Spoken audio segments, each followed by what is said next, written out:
Hello दोस्तों, राधे राधे, जय श्री कृष्णा।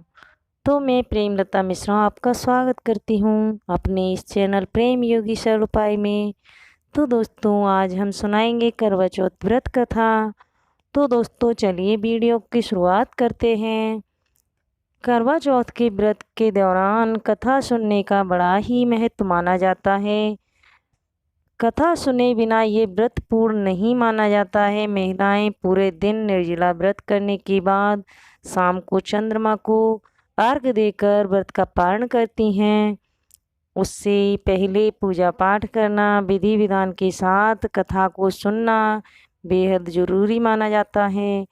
करवा चौथ के दिन सुहागिन स्त्रियां अपने पति की लंबी आयु के लिए निर्जला व्रत रखती हैं, जो शाम को चांद देखने के बाद यह व्रत पूरा माना जाता है। इस व्रत को लेकर बहुत ही से नियम हैं जिन पर महिलाएं को बहुत ध्यान देना चाहिए। करवा चौथ का व्रत अपने नियमों को लेकर बहुत ही कठिन माना जाता है। ऐसे ही यह नियम है कि इस दिन हर व्रत रखने वाली महिला को करवा चौथ व्रत की कथा जरूर सुननी चाहिए। तो आइए सुनाते हैं करवा चौथ की व्रत कथा। कथा के अनुसार इंद्रप्रस्थ के एक शहर में एक ब्राह्मण रहता था। उसके 7 पुत्र और एक वीरावती नाम की एक पुत्री थी। वह इकलौती बेटी थी। वह इकलौती बेटी होने के कारण सभी की लाडली थी। जब वीरावती शादी के योग्य हो गई तो उसके पिता ने उसकी शादी एक ब्राह्मण युवक के साथ कर दी। शादी के बाद वीरावती अपने मायके में आई हुई थी। तभी करवा चौथ का व्रत पड़ा। वीरावती अपने माता पिता और भाइयों के घर पर ही उसने पहली बार अपने पति की लंबी आयु के लिए करवा चौथ का व्रत रखा। लेकिन वो भूख प्यास बर्दाश्त नहीं कर पाई और मूर्छित होकर जमीन पर गिर गई। बहन को मूर्छित देखकर उसके भाई घबराने लगे। तभी और एक भाई छलनी में एक दीपक रखकर उसे पेड़ की आड़ से दिखाया और बेहोश वीरावती जब जागी तो उसे बताया कि चंद्रमा निकल आया है और तुम छत पर जाकर चांद के दर्शन कर लो।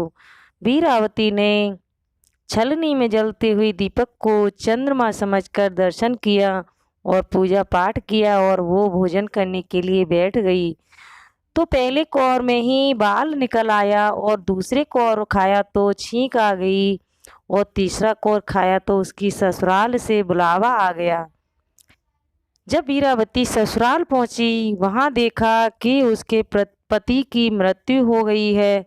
यह देखकर वह व्याकुल होकर रोने लगी और उसकी यह हालत देखकर इंद्र देवता की पत्नी देवी इंद्राणी उसे सांत्वना देने पहुंची और उसे उसकी भूल का एहसास कराया। साथ ही करवा चौथ के व्रत के साथ साथ पूरे साल आने वाली चौथ के व्रत करने की सलाह दी।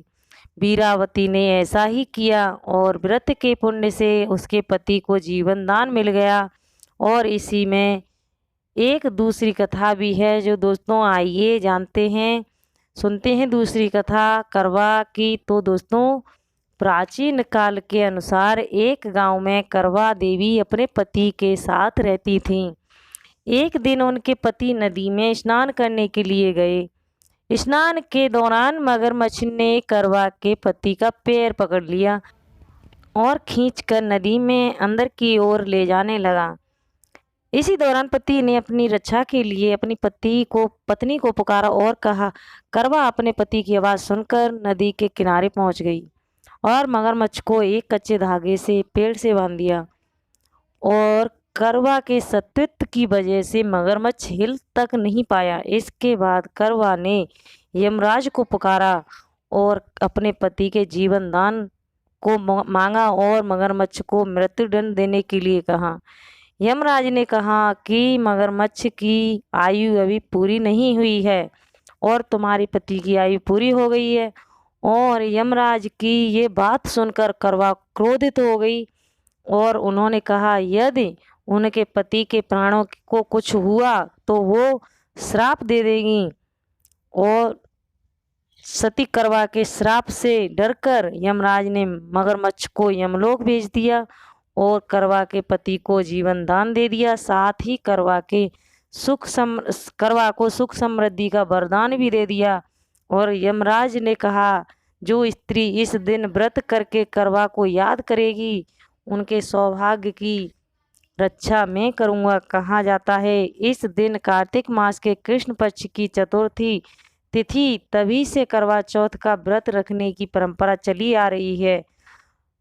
तो जैसे यमराज ने करवा के लिए किया वैसा ही भगवान सबके लिए करें। तो दोस्तों ये थी करवा चौथ की कथा। अगर अच्छी लगी हो तो वीडियो को लाइक एंड सब्सक्राइब जरूर करना दोस्तों, और दोस्तों को शेयर करना। और अगर कोई सवाल पूछना हो तो आप कमेंट करके पूछ सकते हैं।